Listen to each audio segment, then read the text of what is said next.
So testing right now for COVID-19 is very limited. There are two different places where you can essentially get a COVID-19 test. One is through a public health laboratory, and that's through either the local health department or the state health department or even the CDC.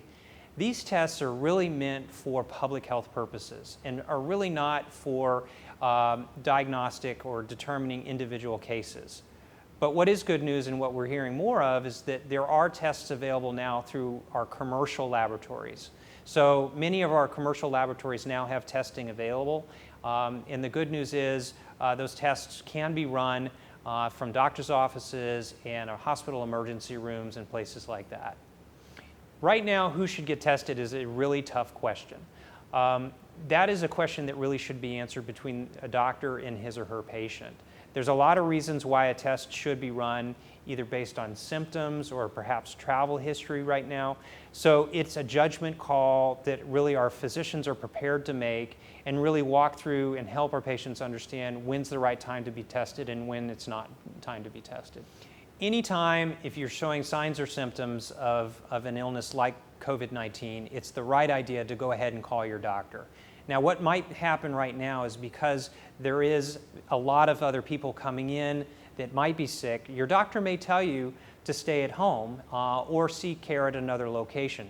So make sure when you are calling your doctor, you are telling him or her about your signs and symptoms before you come into his or her waiting area. The other thing is, anytime you have severe signs and symptoms, such as high fever or shortness of breath, do not hesitate to go to your nearest hospital emergency room. Good advice, though, is to make sure you call them ahead of time and let them know you're coming with the signs and symptoms so they can be prepared to receive you in their hospital waiting areas.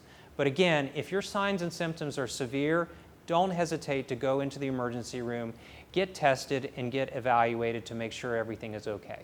I wish I could tell the future in terms of how this is going to end up. You know, the things that I look at is how quickly we've seen it spread across the globe.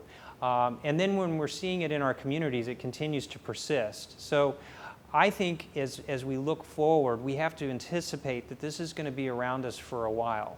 We thankfully have progress on a vaccine, but it's going to be at least 18 months. So I think we're going to be in for a duration where we're going to see infections. Now, whether they increase or decrease, I wish I knew the answer to that question, but I think we have to be prepared for either direction.